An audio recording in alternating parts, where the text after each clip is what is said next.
Oleh karena di antara rahmat Allah dan kasih sayang Allah, melihat kondisi kita seperti ini, maka Allah memberikan waktu-waktu spesial, musim-musim, kalau bahasa kita Allah obral pahala, Allah obral ampunan, kita Allah beri janji ampunan, janji surga di hari-hari spesial tersebut. Maka seorang muslim jika bertemu dengan hari tersebut hendaknya dia maksimal. Assalamualaikum warahmatullahi wabarakatuh. Alhamdulillahi ala ihsani wa syukru lahu ala taufiqihi wa amtinani wa asyhadu an la ilaha illallah wahdahu la syarika lahu ta'ziman li sya'ni wa asyhadu anna Muhammadan abduhu wa rasuluhu ada ila ridwani. Allahumma salli alaihi wa ala alihi wa ashabihi wa ikhwani. Hadirin dan hadirat yang dirahmati oleh Allah Subhanahu wa taala, Allah berfirman, wa rabbuka yakhluqu ma yasha'u wa yakhtar. Sungguhnya Rabbmu telah menciptakan apa yang Dia kehendaki dan memilih apa yang Dia kehendaki. Tentu dengan hikmah Allah Subhanahu wa taala, karena Dia adalah Al-Hakim. Al-Hakim adalah zat yang tidak menetapkan sesuatu kecuali dengan hikmah. Yang terkadang hikmah tersebut bisa kita ketahui, yang terkadang hikmah tersebut hanya Allah yang tahu. Di antara hikmah Allah Subhanahu wa taala, Allah menjadikan sebagian hari-hari, sebagian waktu sebagai musim kebaikan, yang di mana Allah memberikan pahala ganjaran yang banyak, ya. Seorang mukmin tentunya menunggu kesempatan tersebut untuk banyak beramal soleh di musim-musim yang telah dipilih oleh Allah Subhanahu wa taala. Karena dia tahu bahwasanya kehidupan dunia ini hanyalah sebentar dan kesempatan bagi dia untuk bisa beramal soleh tidak banyak. Kita tidak tahu kapan kita dipanggil oleh Allah Subhanahu wa taala, sementara tanda-tanda bahwasanya kita akan meninggalkan dunia ini semakin bertambah. Allah Subhanahu wa taala berfirman, wa ja'akumun nadhir, dan telah datang kepada kalian peringatan. Sebagian ulama menafsirkan maksudnya adalah uban. Uban jika tumbuh pada diri seorang menunjukkan bahwasanya dia akan segera meninggalkan dunia ini menuju pada kehidupan yang sesungguhnya, yaitu kehidupan akhirat. Maka hendaknya dia perbanyak bekal untuk bertemu dengan hari tersebut. Makanya Allah berfirman, wa tazawwadu fa inna khairaz zadi taqwa. Berbekalah kalian dan sebaik-baik bekal adalah ketakwaan. Terlebih lagi di zaman ini banyak sekali hal-hal yang membuat kita lalai untuk beribadah. Fitnah di mana-mana, ya. Berita di mana-mana, ya. Kriminal di mana-mana, ya. Ghibah di mana-mana, fitnah harta, fitnah jabatan, fitnah wanita, macam-macam fitnah yang tersebar di zaman kita. Sehingga semangat beribadah semakin berkurang. Oleh karenanya Rasulullah SAW bersabda, al-ibadatu fil harji kahijratin ilayya. Beribadah di masa-masa fitnah adalah seperti berhijrah kepadaku. Karena di masa-masa fitnah orang sibuk ngurusin fitnah tersebut. Berita yang tiada berhenti, komentar yang tiada berhenti, mengejar harta yang tiada penghujungnya, ya. Sehingga lupa hari-hari dilewati, terkadang lupa baca Quran, hari-hari dilewati terkadang lupa zikir pagi petang.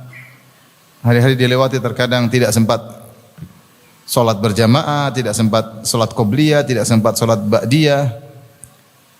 Dan itu sebagian kita demikian melewati hari-harinya. Sementara uban semakin bertambah, semakin waktu bertemu kita dengan Allah semakin dekat. Oleh karena di antara rahmat Allah dan kasih sayang Allah, melihat kondisi kita seperti ini, maka Allah memberikan waktu-waktu spesial, musim-musim, kalau bahasa kita Allah obral pahala, Allah obral ampunan, kita Allah beri janji ampunan, janji surga di hari-hari spesial tersebut. Maka seorang muslim jika bertemu dengan hari tersebut hendaknya dia maksimal. Dia kurangi kegiatannya, dia tata kegiatannya sehingga ketika bertemu dengan hari tersebut dia dalam kondisi bisa optimal beribadah kepada Allah Subhanahu wa taala. Kita bisa menata.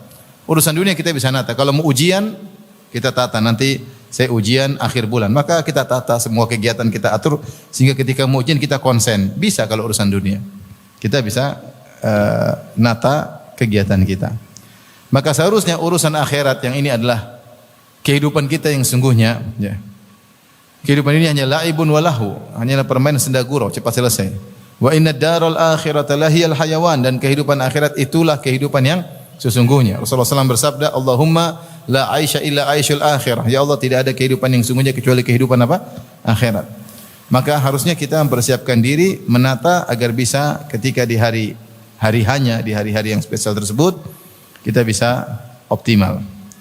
Di antara hari-hari spesial, di antaranya adalah 10 hari awal bulan Dzulhijjah. 10 hari awal bulan Dzulhijjah. Ini hari-hari yang sangat istimewa, begitu banyak dalil yang menunjukkan akan keutamaan hari-hari tersebut. Taib, ikhwan dan akhwat yang rahmati Allah Subhanahu wa taala, untuk motivasi saya pribadi dan juga para hadirin hadirat, maka kita akan berbicara tentang keutamaan bulan Dzulhijjah, dan lebih spesifik lagi adalah 10 hari awal bulan Dzulhijjah. Adapun bulan Dzulhijjah, maka datang keistimewaannya, di antaranya bulan Dzulhijjah adalah salah satu dari Ashhurul Hurum, dari bulan-bulan haram, yang kata Allah Subhanahu wa taala, inna iddatasy syuhuri 'indallahi 12 syahran fi kitabillah yauma khalaqas samawati wal ard minha arba'atun hurum fala tadhlimu fihinna anfusakum. Kata Allah Subhanahu wa taala, sungguhnya bilangan bulan di sisi Allah ketika Allah menciptakan langit dan bumi ada 12. Itu sudah dahulu Allah sudah menetapkan satu tahun itu 12 bulan. Kemudian kata Allah Subhanahu wa taala, minha arba'atun hurum, di antara 12 bulan tersebut ada bulan-bulan haram, 4 bulan. Maka Allah berkata, fala tadhlimu fihinna anfusakum, maka janganlah kalian berbuat zalim atau bermaksiat di bulan-bulan tersebut. Adapun bulan-bulan haram yaitu Dzulqa'dah, Dzulhijjah, Muharram dan Rajab. Salasatun mutawaliyat wa Rajabul fard, 3 bulan berturut-turut, Dzulqa'dah, Dzulhijjah, Muharram, dan ada yang mengatakan Rajab Mudhar, yaitu Mudhar yang benar ketika menetapkan bulan Rajab, tidak diotak-atik, tidak kedepankan, tidak dimundurkan. Sehingga 4 bulan haram, 3 bulan berturut-turut, yang 1 terpisah. Ketika Allah berfirman, fala tadhlimu fihinna anfusakum, janganlah kalian berbuat zalim di bulan tersebut, sebagian ulama memahami berarti berbuat zalim di bulan-bulan haram dosanya lebih besar. Itu maksiatnya lebih besar. Tidak dilipat gandakan kuantitasnya, tapi dilipat gandakan kualitasnya.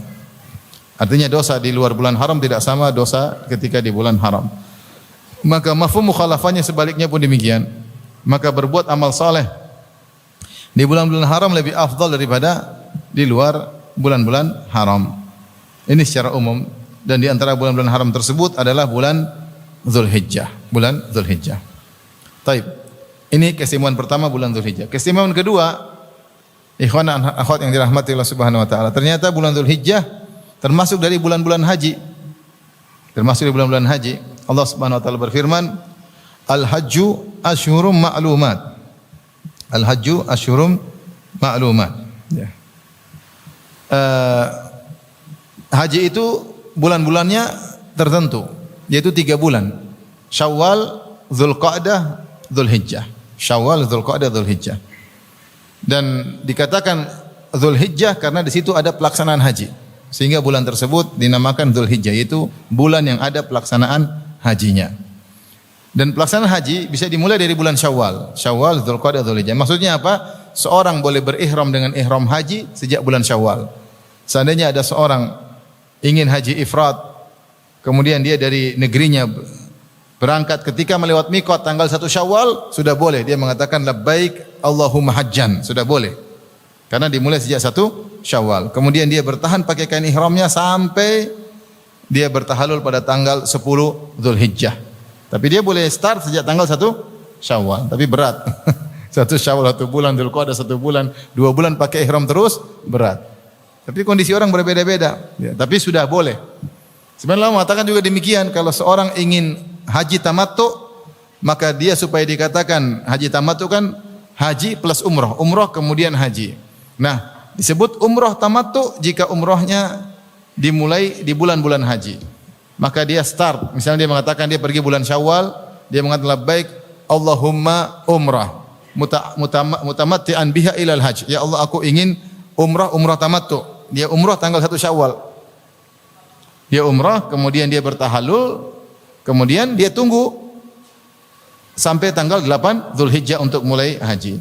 Seandainya dia umrahnya tanggal 28 Ramadan, tidak dianggap sebagai umrah tamattu, umrah biasa. Kenapa? Karena bulan haji dimulai sejak tanggal berapa? 1 Syawal. Faham?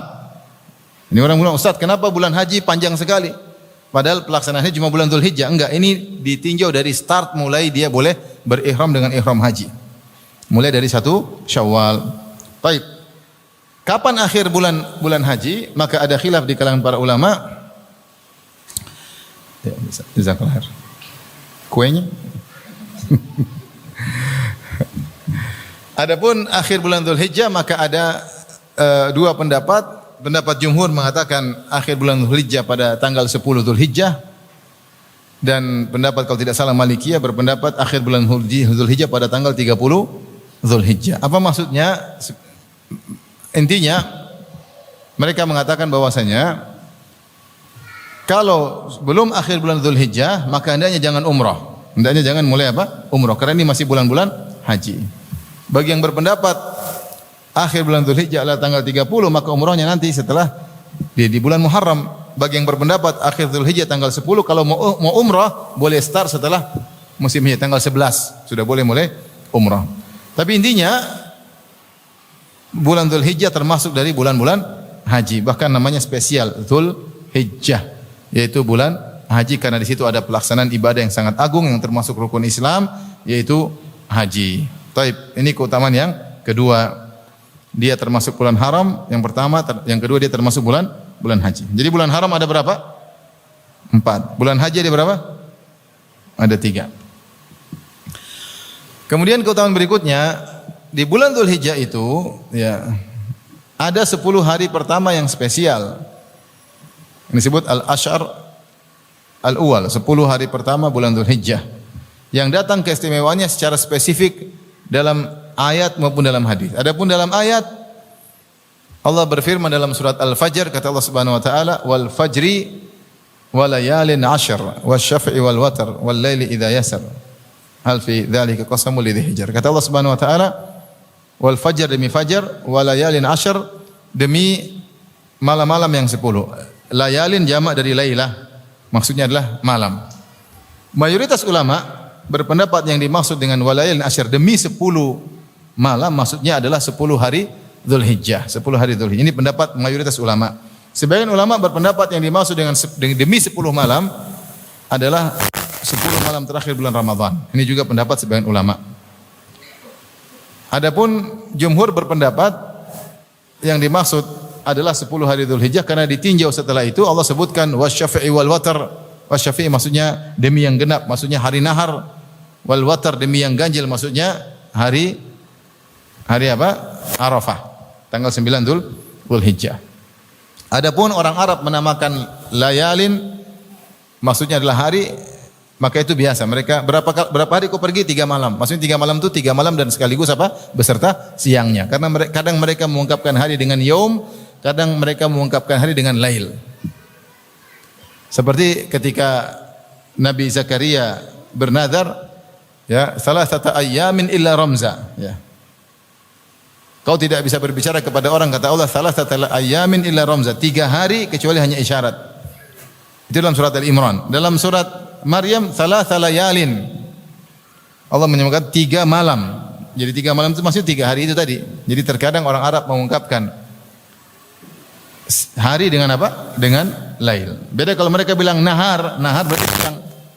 Mereka bilang nahar berarti siang. Tapi kalau hari terkadang diucapkan dengan yaum, yaum terkadang diungkapkan dengan lail. Diungkapkan dengan lail, ya. Taib. Sehingga pendapat mayoritas sumpah Allah wa layalin asyar demi 10 hari terakhir bulan Dzulhijjah, 10 malam maksudnya 10 hari awal bulan Dzulhijjah termasuk siang dan malamnya. Dan tidaklah Allah bersumpah dengan waktu, dengan hari kecuali karena agungnya hal tersebut sehingga Allah bersumpah dengannya. Allah bersumpah dengannya. Bahkan sebagian ulama mengatakan tidaklah Allah bersumpah dengan suatu masa kecuali karena ada ibadah di masa tersebut yang Allah kehendaki. Contoh wal fajr, kata mereka wal fajr karena di situ ada salat subuh. Walayalin asyar demi 10 hari pertama Dzulhijjah karena ibadah di situ sangat agung. Wasyafi'i wal watar demi genap, maksudnya tanggal 10 Dzulhijjah, maksudnya hari nahar. Wal watar maksudnya ganjil, maksudnya adalah tanggal 9 Dzulhijjah yaitu hari Arafah. Ini semua isinya ibadah. Wadduha demi duha. Kenapa? Di situ ada waktu salat duha. Ya. Allah berfirman juga misalnya wal asr, ada yang mengartikan karena salat asar. Salat asar salat yang penting. Kata Allah, hafizu ala sholawati wa salatil wusta. Jagalah salat 5 waktu terutama salat asar. Jadi tidaklah Allah bersumpah dengan satu waktu kecuali ada ibadah yang mulia di waktu tersebut ya. Agar orang ingat Allah di waktu tersebut. Nah, ini pendapat yang kuat dan dia pendapat mayoritas ulama bahwa yang dimaksud dengan yang Allah bersumpah walayalin asyar maksudnya demi 10 hari pertama bulan Dzulhijjah, dan Allah tidak bersumpah kecuali hari tersebut hari yang agung, harus kita isi dengan banyak ibadah. Sebagian ulama berpendapat maksudnya 10 hari terakhir bulan Ramadan. Dari sini para ulama mengatakan kalau kita mengadakan komparasi antara 10 hari Dzulhijjah dengan 10 malam bulan Ramadan, mana yang lebih afdal? Kata mereka, ditinjau dari siangnya, maka yang paling afdal adalah 10 siang di hari Dzulhijjah. Dari tanggal 1 tanggal 10 lebih afdal daripada 10 hari terakhir siang di bulan Ramadan. Jadi kalau dikomparasi mana yang lebih terbaik? Mereka mengatakan 10 siang di bulan Dzulhijjah, 10 hari pertama Dzulhijjah lebih afdal daripada 10 siang di akhir bulan Ramadan. Karena hari yang terbaik sepanjang tahun adalah hari nahar. Hari afdalu al-yaum, hari yang paling terbaik adalah hari apa? Nahar, 10 Dzulhijjah. Kenapa pada hari tersebut ada orang salat Id, ada potong korban, ada tawaf ifadah ya. Ada ibadah haji banyak, lempar jamarat, semuanya pada tanggal 10 Dzulhijjah. Jadi banyak ibadah-ibadah agung dilaksanakan pada hari tersebut, maka dia adalah siang yang terbaik. Adapun malam terbaik sepakat adalah malam Lailatul Qadar. Lailatul Qadri khairun min alfi syahr, dan itu terdapat pada 10 malam terakhir bulan Ramadan. Jadi ditinjau kalau siang yang terbaik 10 awal bulan Dzulhijjah, kalau malam yang terbaik adalah malam Ramadan. Bukan berarti malam di 10 awal Dzulhijjah tidak baik, baik juga, cuma masih kalah dengan malam Ramadan yang di situ ada Lailatul Qadar. Tapi intinya seorang semangat untuk beribadah di 10 hari pertama bulan Dzulhijjah. Ini yang ketiga. Keutamaan yang keempat, Allah berfirman, dan ini berdasarkan tafsiran para salaf. Allah berfirman tentang Nabi Musa. Kata Allah Subhanahu wa taala, "Wa wa'adna Musa 30 lailatan wa atmamnaha bi ashrin fatamma miqatu rabbih 40 lailah." Kata Allah, kami berjanjikan kepada Nabi Musa 30 hari, datanglah engkau wahai Musa ke Bukit Tursina, aku akan berikan kepada engkau Taurat. 30 hari lagi. Akhirnya disebutkan Nabi Musa puasa 30 hari penuh. Ketika sudah tiba waktunya untuk bertemu dengan Allah, Allah tambahkan lagi. Wa atmamnaha bi ashrin, kami tambahkan 10 hari lagi. Maka Musa berpuasa lagi 10 hari. Kemudian setelah 40 hari baru ketemu dengan Allah, maka Allah berbicara dengan Nabi Musa sebagaimana Allah sebutkan. Akhirnya Nabi Musa pun datang, akhirnya Nabi Musa mengatakan, "Arini anzur ilaik," aku ingin melihat engkau ya Allah. Tapi itu setelah 40 hari lewat. Nah, 30 hari yang pertama Allah janjikan nanti kamu datang setelah 30 hari, kata para ulama, yang Nabi Musa puasa sebulan penuh adalah bulan Dzulqa'dah. Bulan Dzulqa'dah. 10 hari tambahan, fatmamnaha bi ashrin, fatmamnaha bi ashrin, kami tambah 10 hari, kata mereka 10 hari awal bulan Dzulhijjah. Allah suruh tambah karena itu hari mulia. Karena itu hari mulia. Dan pada hari ke-10, kata Ibnu Katsir rahimahullah, pada hari ke-10 disitulah Nabi Musa selesai berpuasa, dan di hari 10 itulah dia bertemu dengan Allah Subhanahu wa taala pada tanggal 10 Dzulhijjah. Ini tafsir dari sebagian salaf bahwasanya dimaksud dengan 10 tersebut yang Allah kasih tambahan adalah 10 hari awal bulan Dzulhijjah. Tidaklah Allah menyuruh Nabi Musa nambah 10 hari karena 10 hari tersebut mulia, sehingga Nabi Musa puasa lagi. Puasa lagi sampai akhirnya bertemu dengan Allah pada tanggal 10 Dzulhijjah. Ini keutamaan yang keberapa? Yang keempat. Yang disebut dalam Al-Qur'an. Keutamaan yang kelima yang terkait dengan 10 Dzulhijjah, Allah berfirman dalam Al-Qur'an, ya. Allah menamakan 10 Dzulhijjah dengan ayyam ma'lumat, hari-hari yang diketahui. Yang wajar harus diketahui oleh orang untuk diisi dengan ibadah. Ya. Wa adzin fin nasi bil haji ya'tuka rijalan wa ala kulli dhamirin ya'tina min kulli fajjin amik liyashhadu manafi'a lahum wa yadhkuru ismallahi fi ayyamin ma'lumatin ala ma razaqahum min bahimatil an'am. Dalam surat Al-Hajj kata Allah, wa adzin fin nasi bil haji, wahai Ibrahim, berilah pengumuman kepada manusia untuk berhaji. Ya'tuka rijalan, maka orang akan datang melaksanakan ibadah haji berjalan kaki. Wa ala kulli dhamirin, atau mereka datang dengan naik onta, min kulli fajjin amik, dari berbagai penjuru yang jauh. Buat apa? Liyashhadu manafi'a lahum, agar mereka bisa menyaksikan manfaat-manfaat dari ibadah haji. Dengan berkumpulnya orang, banyak manfaat bisa didapatkan. Itu dirasakan oleh para jamaah haji ketika mereka berhaji. Lihat berbagai macam model manusia, lihat bagaimana keramaian, lihat bagaimana persatuan kaum muslimin, lihat banyak manfaat. Bagaimana lemahnya manusia kalau sudah tenggelam dalam lautan manusia tidak bisa berkutik. Ya. Bagaimana si kain.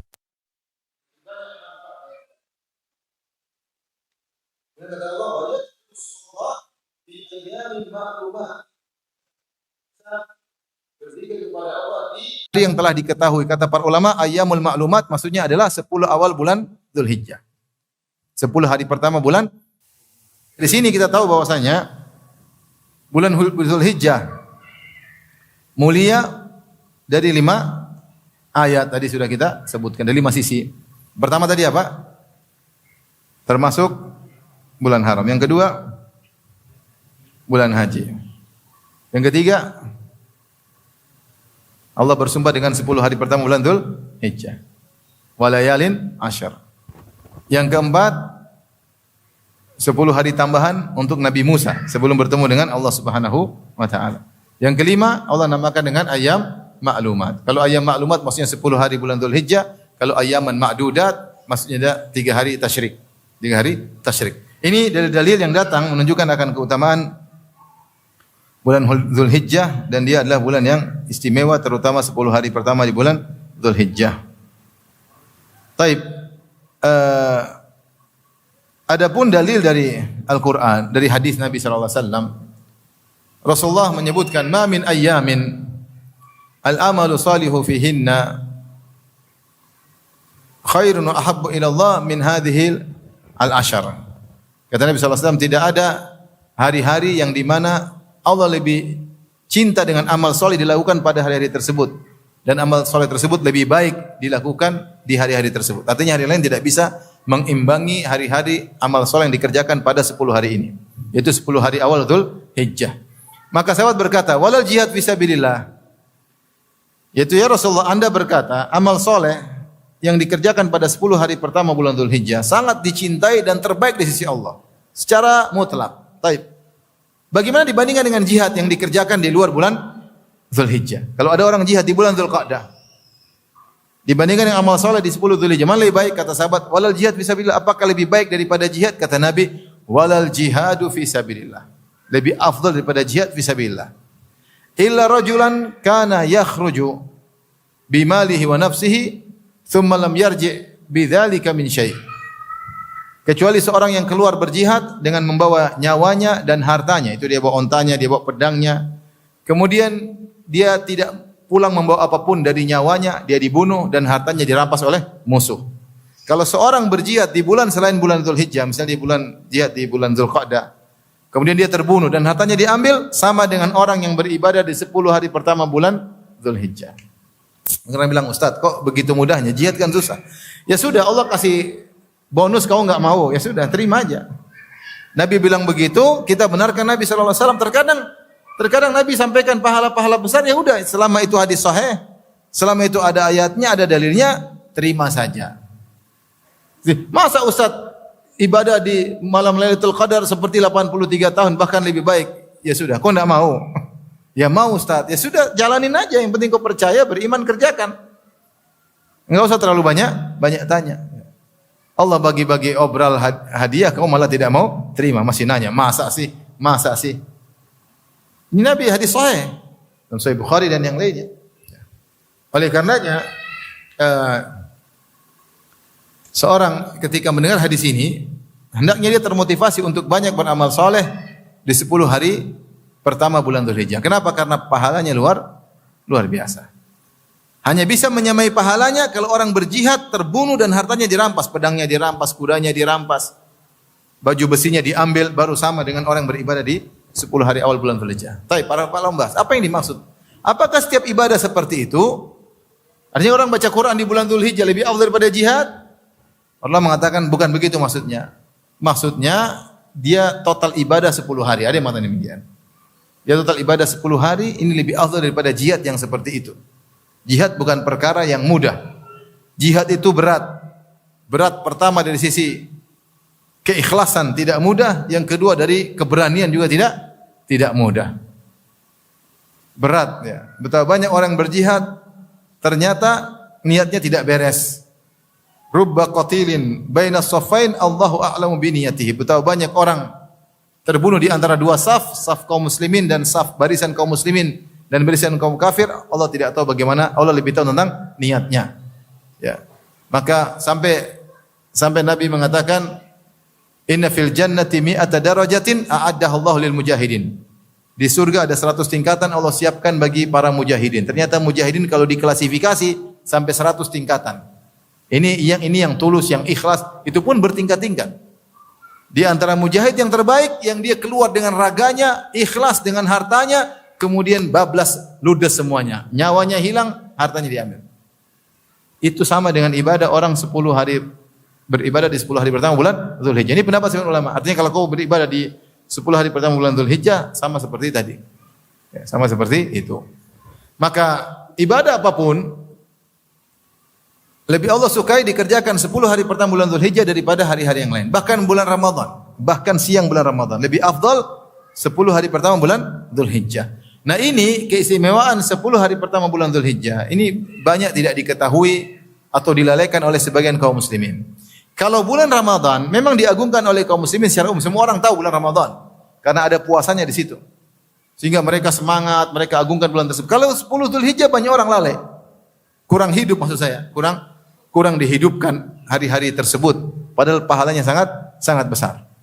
Maka kita perlu mensosialisasikan keutamaan 10 pertama bulan Dzulhijjah, kita hidupkan ibadah di rumah, suami istri, anak-anak biar terpaham. Suruh puasa, sedekah, berbakti sama orang tua, sambung silaturahmi dan banyak ibadah yang bisa dilakukan ketika 10 hari awal bulan Dzulhijjah karena 10 siang bulan Dzulhijjah lebih afdal daripada 10 siang bulan Ramadan.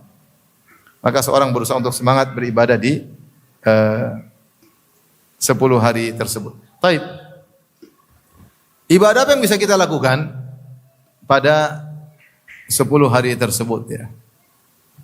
Ada ibadah-ibadah khusus, ada ibadah-ibadah umum. Kita mulai dengan ibadah umum. Ibadah umum salat malam. Sebagaimana salat malam di hari-hari lain dianjurkan, terutama 10 hari awal bulan Dzulhijjah. Pahalanya lebih afdal. Karena sangat Allah cintai. Ma min ayyamin al-amalu salihu fihinna khairun wa ahabbu ila Allah. Tidak ada amal yang lebih dicintai dan lebih baik seperti kalau dikerjakan di 10 hari pertama bulan Dzulhijjah. Ibadah banyak, salat malam, jangan lupa. Kalau hari-hari lain kita salat malam 10 Dzulhijjah kita lebih semangat, tidak mengapa. Baik, sedekah, ya sedekah. Kalau antum semangat sedekah di hari-hari lain, sedekah di 10 hari pertama bulan Dzulhijjah harus lebih ditingkatkan. Ibadah umum. Silaturahmi, ya silaturahmi. Kalau ada waktu kita silaturahmi di luar bulan Dzulhijjah, semangat pahalanya besar. Di 10 hari pertama bulan Dzulhijjah silaturahmi pahalanya lebih besar. Baca Al-Qur'an. Kalau baca Al-Qur'an di bulan Ramadan kita semangat, kita bisa khatam 4 kali, 5 kali, 6 kali. Maka 10 hari pertama Dzulhijjah jangan lupa juga khatam Quran. Kalau bisa ya. Kalau enggak bisa ya sudah mau apa boleh buat. Kalau bisa ya ini ibadah banyak. Kenapa disebutkan banyak? Supaya kita bisa apa sih yang bisa kerjakan? Tidak harus semuanya. Yang penting yang bisa kita kerjakan, kesempatan orang berbeda-beda. Kesempatan orang berbeda-beda. Ini diantara ibadah-ibadah yang bisa kita. Ibadah apa saja? Sedekah, puasa, apa saja yang bisa kita kerjakan, maka kita kerjakan. Di antaranya yang ada khilaf tentang puasa 9 hari pertama bulan Dzulhijjah. Ada yang mengatakan hadisnya dhaif, ada yang mengatakan hadisnya hasan atau sahih seperti Syekh Al-Albani mensahihkan. Rasulullah berpuasa Yaumut Tis'a, yaitu Tis'a Dzulhijjah, Rasulullah SAW puasa 9 hari. Hadis ini diperselisihkan. Tapi 4 mazhab, mazhab Maliki, mazhab Hanafi, mazhab Maliki, mazhab Syafi'i, mazhab Hambali mengatakan sunnah seorang untuk berpuasa dari hari pertama sampai hari tanggal 8 bagi orang berhaji. Kalau haji tanggal 9 tidak puasa. Bagi orang tidak berhaji dari hari pertama sampai tanggal 9. Tanggal 10 enggak boleh. Karena tanggal 10 lebaran, ya. Puasa tidak sah. Tapi 4 mazhab berpendapat yang tidak haji maka disunahkan dia berpuasa dari tanggal 1 sampai tanggal 9. Tapi bolehkah kita berpuasa berturut-turut? Ya Ustaz, bukankah puasa terbaik puasa Daud? Ya, puasa Daud memang terbaik. Sampai ada yang mengatakan makruh puasa hari berturut-turut kecuali yang dibolehkan. Seperti puasa berturut-turut, misalnya puasa apa? Puasa Ayyamul Bid, ya enggak? Berturut-turut enggak? Berturut-turut. Contoh yang boleh berturut-turut puasa Sittan min Syawal, 6 hari di bulan apa? Syawal, boleh. Di antaranya 9 hari bulan Dzulhijjah. Ya sebisanya, mau 9 bagus, mau 7, 6 terserah. Yang penting perbanyak puasa. Meskipun kalau hadisnya sahih jelas disunahkan, kalau hadisnya dhaif pun kita mengambil dalil umum bahwasanya sebagaimana dianjurkan untuk puasa di hari-hari lain, maka 9 Dzulhijjah dia ada dalil mengkhususkan tentang keutamaan ibadah di hari tersebut. Dan tidaklah Nabi motivasi untuk beribadah di hari tersebut kecuali agar kita beribadah. Kecuali agar kita beribadah. Di antara ibadah yang sangat dianjurkan adalah berpuasa. Di 10 hari. Kemudian di antara ibadah yang tidak kalah penting adalah memberi makan kepada orang-orang susah, pada karib kerabat. Dalam Sahih Bukhari Rasulullah SAW pernah ditanya, ayul islami khair? Islam apa yang terbaik? Islam apa yang terbaik? Islam yang terbaik. Kata Rasulullah SAW, tut'imut ta'am, kau beri makanan kepada orang-orang, wa tusallim ala man ta'rif wa man lam ta'rif, dan kau beri salam kepada orang yang kau kenal dan orang yang tidak kau kenal. Rasulullah mengatakan di awal, tut'imut ta'am, berilah makan. Dan ini memberi makan disebut dalam Al-Quran, ya, dalam hadis-hadis banyak sekali. Ya. Wa yut'imuna ta'ama. Dalam hadis kita perhatikan banyak sekali dalil ayat tentang memberi makan. Wa yut'imuna ta'ama ala hubbihi. Atau it'amun fi yaumin dhi masghaba. Atau kau beri makan di hari orang kelaparan. Memberi makan. Apalagi hadis banyak sekali Allah menyebutkan tentang memberi makan. Seperti Rasulullah SAW ketika pertama kali masuk di kota Madinah. Maka Abdullah bin Salam berkata, awwalu kalamin sami'tuhu minan Nabi SAW. Perkataan pertama yang saya dengar dari Nabi ketika Rasulullah masuk kota Madinah, Rasulullah berkata, ya ayuhan nas, wahai manusia sekalian, afsus salam, tebarkanlah salam, ya. Wa at'imut ta'am, dan berilah makanan kepada orang-orang. Wasilul arham, dan sambunglah silaturahmi. Wasallu bil lail wan nasu niyam, salatlah di malam hari ketika orang sedang tidur. Tadkhulul jannata bisalam, niscaya kalian akan masuk surga dengan penuh keselamatan. Nabi bilang sering di antaranya adalah it'amut ta'am, berilah makan kepada orang-orang. Saya punya kawan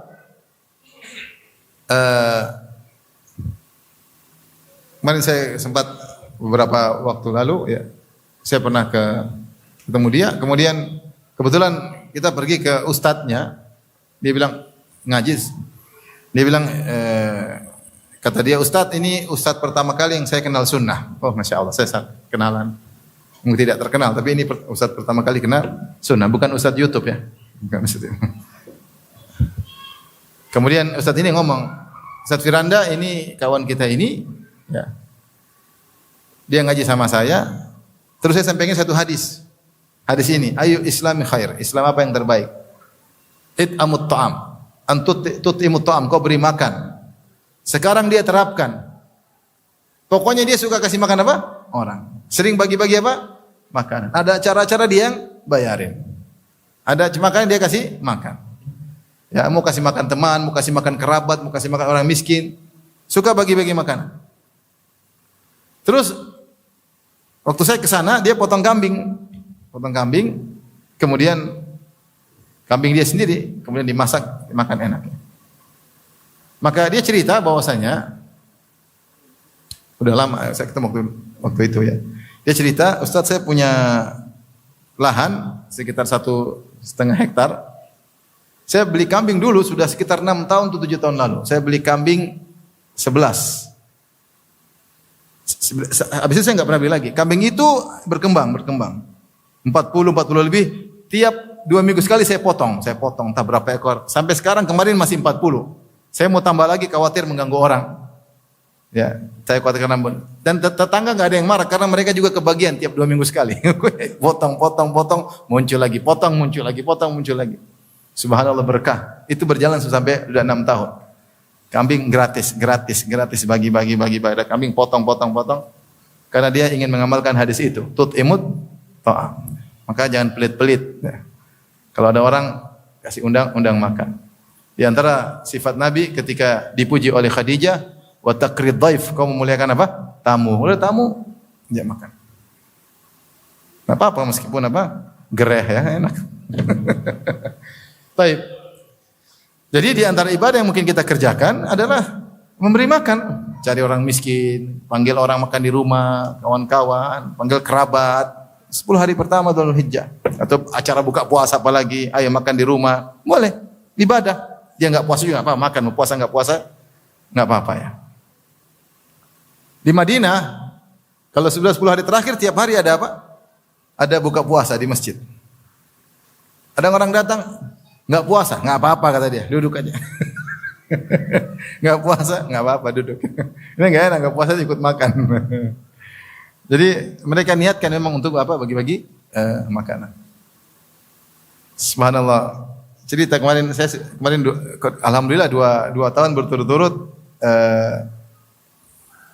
10 terakhir di Masjid Nabawi. Kita ketika di situ ada orang kawannya sudah kenal dia ya. Pensiunan dosen UIM, dia doktor bidang bahasa. Maka dia buka sufrah buat buka puasa. Terus saya bilang, "Syekh, sudah berapa lama di sini?" Dia bilang, "Ini warisan dari ayah saya.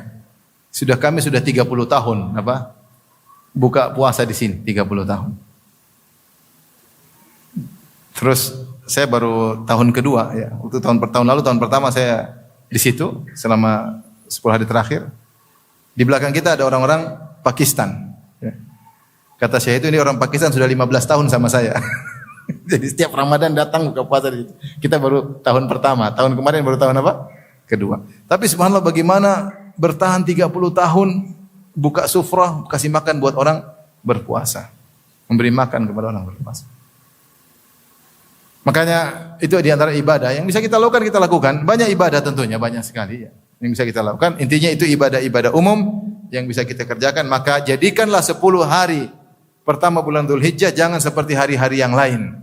Karena ibadah apapun yang kita kerjakan lebih dicintai oleh Allah daripada hari-hari yang lain. Berarti pahalanya lebih banyak. Tapi ada ibadah-ibadah khusus. Ibadah khusus banyak sekali bulan 10 hari pertama. Di antaranya ibadah haji, terkait jemaah haji luar biasa. Ada tawaf, ada sa'i, ada mabit di Mina, ada lempar jamarat, Masya Allah. Ibadah yang aneh ibadah haji itu. Ibadah haji itu capek, melatihkan, tapi orang kangen terus. Heran. Ya itu dari sana ya. Kalau orang mungkin ke sana, aduh capek, udah sekali aja dia. Enggak ada orang mau haji, besok mau haji lagi. Mau haji lagi. Bahkan kalau bisa haji setahun 2 kali, kita haji setahun 2. Cuma enggak bisa. Mau saya luar biasa. Ya. Makanya Allah jamin ketika Ibrahim setelah bangun Ka'bah, Ibrahim mengatakan, kata Allah sampaikan kepada manusia. Bagaimana bisa sampai? Kata Allah urusan kami.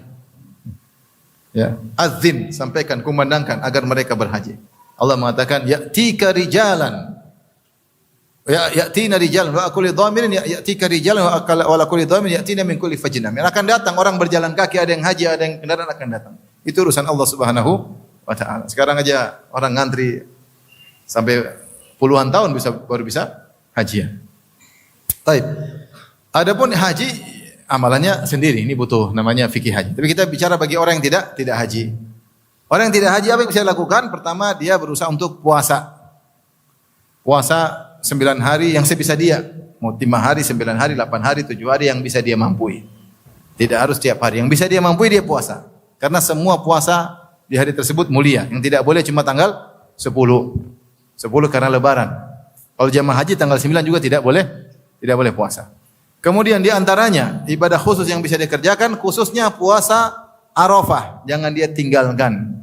Rasulullah SAW ditanya tentang puasa Arafah, dia mengatakan wasu'ila an siyami yaumi Arafah. Rasulullah ditanya tentang keutamaan puasa Arafah, kata Rasulullah SAW, yukaffiru al-madiyah wal baqiyah. Sungguhnya puasa Arafah menghapuskan pahala setahun sebelumnya dan setahun sesudahnya. Masya Allah, nikmat. Dihapusin puasa 2 tahun. Ustaz, kalau saya enggak punya dosa, mustahil. Gimana enggak punya dosa? Tiap hari nonton YouTube. Kalau punya dosa, seandainya kau tidak punya dosa, maka derajatmu akan dinaikkan. Derajatmu akan dinaikkan. Dan itu berlaku pada semua ibadah yang menjanjikan ampunan. Seandainya orang tersebut tidak punya dosa, atau dosanya terlalu sedikit, sementara power pahalanya terlalu besar, maka derajatnya naik. Maka derajatnya naik. Ya, derajatnya naik. Oleh karenanya, jangan lupa untuk puasa hari Arafah. Agungkan hari tersebut. Anak-anak ditanamkan agar puasa. Ayo besok tanggal 9, ayo semangat. Bangunkan mereka puasa. Kalau nanti puasa kasih hadiah. Jadi mereka hebohkan hari tersebut. Ini hari yang agung. Saya bilang 10 hari pertama bulan Dzulhijjah, hari-hari yang dilupakan. Yang dilupakan. Di antara keutamaan yang ibadah yang bisa dilakukan adalah zikir. Zikir ini ibadah umum, tapi khusus 10 hari bulan Dzulhijjah maka Nabi memberikan statement secara khusus. Kata Nabi, fa'akthiru fihinna tahlil wa takbir wa tahmid. Perbanyaklah pada 10 hari bulan Dzulhijjah takbir wa tahlil wa tahmid. Di antaranya kita bilang apa? Allahu akbar, Allahu akbar, Allahu akbar. La ilaha illallah, Allahu akbar walillahil hamd. Di situ ada takbir, ada tahmid, ada tahlil. Datang dalam sebagian riwayat takbirnya 2 kali, datang sebagian riwayat takbirnya 3 kali. Allahu akbar, Allahu akbar, Allahu akbar, la ilaha illallah, Allahu akbar, walillahil hamd. Atau 2 kali boleh. Atau kita pisahkan. Allahu akbar, Allahu akbar, Allahu akbar, Allahu akbar. Atau la ilaha illallah, la ilallah, la ilallah. Dulu sahabat, kalau salah Ibnu Umar dan Abu Hurairah pergi ke pasar, mereka bertakbir. Agar orang-orang terprovokasi untuk bertakbir. Mereka lupa. Ini di antara sunan al-mahjurah, sunnah yang ditinggalkan.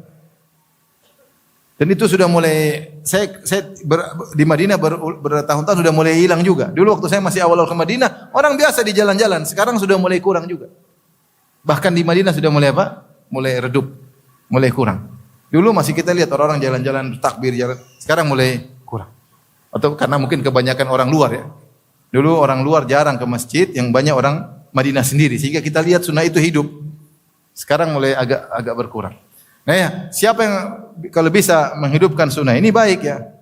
Dia paling tidak seharian pun, tapi yang penting dia ada waktu, dia lagi jalan tanggal 10, Allahu akbar, la ilaha illallah. Lebaran belum? Ini bukan lebaran ini. Tidak harus pas lebaran. Jadi kita bertakbir sejak tanggal 1 Dzulhijjah sudah bertakbir. Kata para ulama sejak muncul hilal Dzulhijjah, yaitu terbenam matahari akhir bulan Dzulqa'dah. Kita sudah takbir, Allahu akbar, Allahu akbar, la ilaha illallah, Allahu akbar walillahil. Kata Rasulullah mengatakan, fa'akthiru fihinna. Rasulullah sebutkan di awal hadis, tidak ada amal soleh yang paling dicintai oleh Allah seperti amal soleh yang dikerjakan di 10 hari pertama bulan Dzulhijjah. Karenanya, katanya perhatikan, fa'akthiru, karenanya perbanyaklah takbir wa tahlil wa tahmid. Berarti ini ibadah yang dipilih oleh Nabi agar diperbanyak. Ini ibadah yang mudah. Kita dalam kesibukan lagi naik kendaraan, kita Allahu akbar, la ilaha illallah, Allahu akbar walillahil hamd. Dan ini 10 hari terakhir dan kemudian berlanjut juga di hari tasyrik sampai tanggal 13 terbenam matahari. Adapun bagi ini namanya takbir mutlak, kapan saja. Adapun takbir muqayyad itu takbir yang dikerjakan setelah solat fardu masing-masing. Maka disebutkan sejak fajar hari Arafah. Itu subuh hari Arafah, seorang habis solat subuh sudah bertakbir. Ada yang mengatakan begitu imam, Assalamualaikum warahmatullahi wabarakatuh, dia astagfirullah, Allahumma anta salam minka salam. Kemudian setelah itu dia bertakbir, mulai dia bertakbir. Allahu Akbar, Allahu Akbar, la ilaha illallah, Allahu Akbar. Jadi dibaca setelah solat 5 waktu sampai hari ke-13. Sampai hari ke-13 solat asar. Ini namanya takbir muqayyad. Itu takbir yang terikat dengan solat 5 waktu. Dibaca setelah salam, zikir sebentar, kemudian apa? Baca tersebut dimulai dari hari Arafah. Ini di antara ibadah yang dianjurkan. Maka ibadah yang mudah zikir, kapan-kapan kita lagi berjalan, lagi ngantri, lagi apa, ya kita berzikir ya, kepada Allah Subhanahu wa taala. Tapi saya katakan ini sulit karena memulai kadang-kadang pekewo, kadang-kadang kok enggak ada temannya sendirian, enggak enak. Tapi kita jalankan, ya Allah Maha tahu, ya Allah Maha tahu. Meskipun enggak ada yang kerjakan, kita lakukan sebisa kita ini. Ini di antara ibadah khusus yang bisa dikerjakan. Baik, mengenai tanggal 9 Dzulhijjah, hari Arafah, apakah boleh diagungkan hari tersebut? Maka ada khilaf di kalangan para salaf. Karena Rasulullah SAW bersabda dalam hadis, ya, ma min yaumin aktsaru min an yu'tika Allahu fihi abdan min yaumi Arafah. Wa innahu la yadnu thumma yubahi bihimul malaikah. Tidak ada hari di mana Allah paling banyak memerdekakan orang dari neraka jahanam. Itu ditetapkan sebagai penghuni surga seperti hari Arafah. Dan sungguhnya Allah mendekat kepada para jemaah haji. Kemudian dia membanggakan jemaah haji di hadapan para malaikat. Dalam riwayat yang lain Rasulullah berkata, Allah berfirman, "Unzuru ila ibadi haula'i ja'uni syu'than kubran." Wahai para malaikat, kulihat para jemaah haji, mereka datang kepadaku dalam kondisi rambut semrawut penuh dengan debu. Dalam riwayat, ma arada haula, apa yang mereka inginkan. Seakan-akan Allah berkata, kalau mereka ingin apa saja yang akan aku kabulkan. Tentunya jamaah haji ingin masuk surga. Nah, hadis-hadis ini dibawakan oleh sebagian ulama bahwasanya itu hanya terkait bagi orang haji. Orang yang haji datang jauh-jauh, maka Allah mendekat kepada mereka dan mereka tanggal 9 tidak boleh berpuasa. Dan mereka dijanjikan ampunan oleh Allah Subhanahu wa taala. Bagi jemaah yang tidak hajian, mereka berpuasa. Mereka berpuasa dan mereka dapat ampunan 2 tahun, setahun sebelumnya, setahun sesudahnya. Baik, apakah orang tidak berpuasa boleh mengagungkan hari tersebut? Maka ada khilaf. Sebagian salaf membolehkan. Meskipun tidak ada spesifik, hari itu pergi ke masjid banyak beribadah kepada Allah Subhanahu wa taala dari zuhur sampai maghrib. Ada yang berpendapat demikian. Ketika Imam Ahmad ditanya, dia tidak melarang. Sehingga mereka memahami bahwasanya keutamaan hari tersebut, tanggal 9 keutamaan tersebut, janji Allah memerdekakan orang dari neraka bukan terkait hari jemaah haji saja, tapi berkait kepada semua orang beriman. Ini khilaf di kalangan para ulama. Tapi kalau ada yang melakukan, kita tidak melarang. Meskipun kita tidak melakukannya, karena semoga kita berhaji terus. Tapi intinya kalau yang tidak haji, ada yang melakukan, kita tidak larang. Ini di antara ibadah-ibadah yang bisa dilakukan di 10 hari pertama bulan Dzulhijjah. Intinya ikhwan dan akhwat yang rahmati Allah Subhanahu wa taala, semangat beribadah. Ibadah pun ibadah yang qasirah antara kita dengan Allah, dan juga ibadah muta'addiyah, sosial. Bantu ini, bantu sana, nyenangkan orang, kasih makanan, bantu sedekah. Lakukan 10 hari pertama karena pahalanya sangat besar, dan kerjasama antara suami istri ya. Jangan 10 hari Dzulhijjah kemudian main motor, jangan ya. Saatnya ibadah. Jangan jalan sana, jalan sini, keliling sana, enggak. Ibadah udahlah. Puasa, salat, baca Quran. Kalau punya target bagus, saya pingin target paling tidak 10 juz. Saya pingin target selama 10, enggak bisa khatam apa, satu hari 1 juz sampai 10 hari 10 juz. Alhamdulillah, 10 juz dibaca di 10 hari pertama bulan Dzulhijjah. Saya katakan ini adalah hari-hari mulia yang terlupakan.